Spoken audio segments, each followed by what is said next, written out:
this title sequence does a lot of narrative heavy lifting. It certainly sort of does a lot of world building, tells the story for people like me, who's obviously going to be in the minority, who haven't seen the whole history and don't really know what's going on.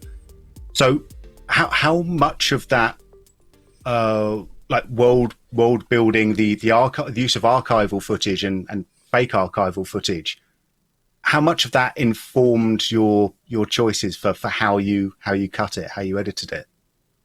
It 100% informed my choices. Like that was the entire reason why it's an editorial opening versus like, you know, one of those classic CG openings. Is there was a story that needed to be told, and I got hired to help them. I was working for a completely awesome company called Perception. And shout out to Perception NYC, right? Amazing work, amazing UI work. Amazing work. And one of the most amazing teams I've ever worked with. And they had one goal, was to tell this backstory, and they wanted to figure out a way to do it. And editorially was the route they wanted to go. And so a lot of that stuff, you're figuring it out. Like it's a creative process. It's not like you're handed footage.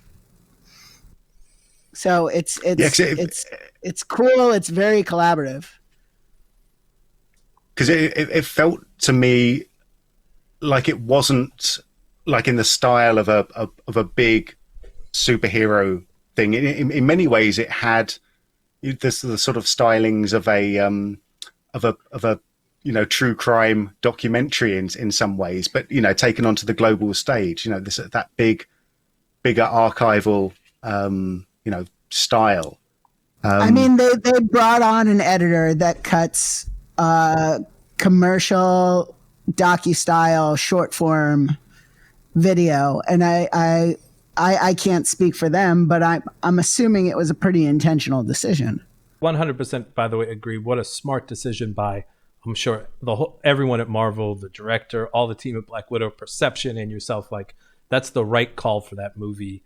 I was fully bought in after the title sequence, and I know I'm not the only one. I've seen comments online. It's something that when you watch the movie, it's an unexpected twist that all of a sudden I went from like 50% attention to 100, 120, and sets up the whole family dynamic. It really crushed it for me, which pains me to tell you. I really enjoyed it, by the way. No, this is not easy for me, everyone. You've been waiting for this for years. Me to tell you, I love it. Yeah, I could not have done anything better. There were a few cuts I saw, but let's talk about you. Let's talk about how you got your start, because 100% you and I both come from Sizzle, right? Promos. Why don't you just give us a little recap? How did you get into post? How did you get into this crazy, like, what was the start of the journey that ended up with you in the chair cutting the Widow open? I initially thought I wanted to be a VFX artist, and quickly realized during internship that I did not have the attention span to live in that world, which you could probably tell from my earlier editing was the case, because everything I cut it was super fast, which you've told me time and time again. Slow it down. Slow it down. Sit on a shot. Let it breathe. Let it breathe, my friend. Let it breathe. Yeah. So I ended up at a company and we did broadcast promo. And that I was pretty technically, I was very good at like technical stuff. And so at that company, I would do, I was an assistant editor, but I'd also do a lot of system stuff.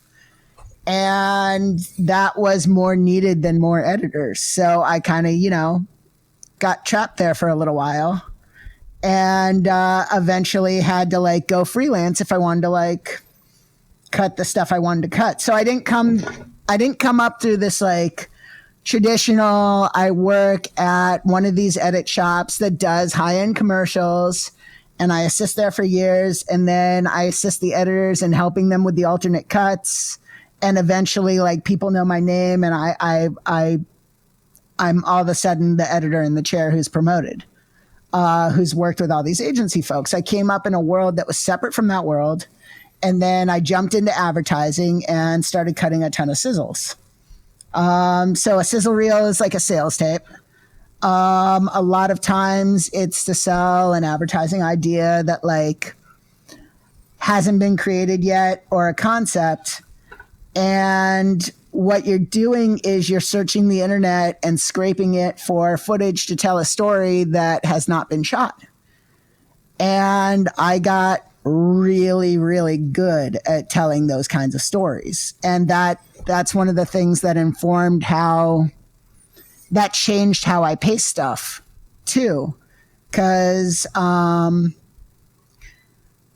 lot of the tricks I learned was to make bad or low budget footage a lot better and elevate it for these pitches and stuff like that. Because if you're not cutting with good footage, you still want to cut something you're proud of. So you kind of dig deep and you start scraping and you learn your little tricks and you kind of like you move forward. And just slowly by slowly, I started getting better and better edits. And then I'd get more docu style stuff, which again changed like the way I pace stuff and the way I cut stuff. And then I always had that broadcast promo background. So like slamming into a shot and being able to like do a bunch of quick cuts and learning sound design was already part of my repertoire. And then like I just kept adding and adding and adding. And the more people you work with, the more work you get. And eventually I started editing, like just like everything.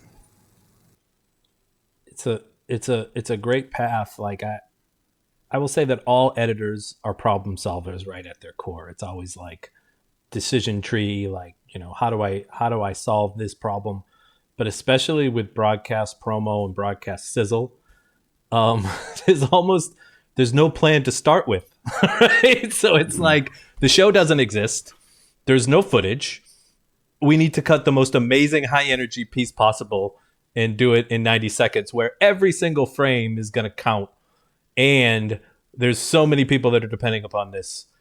Go. Here's a PDF. Yeah.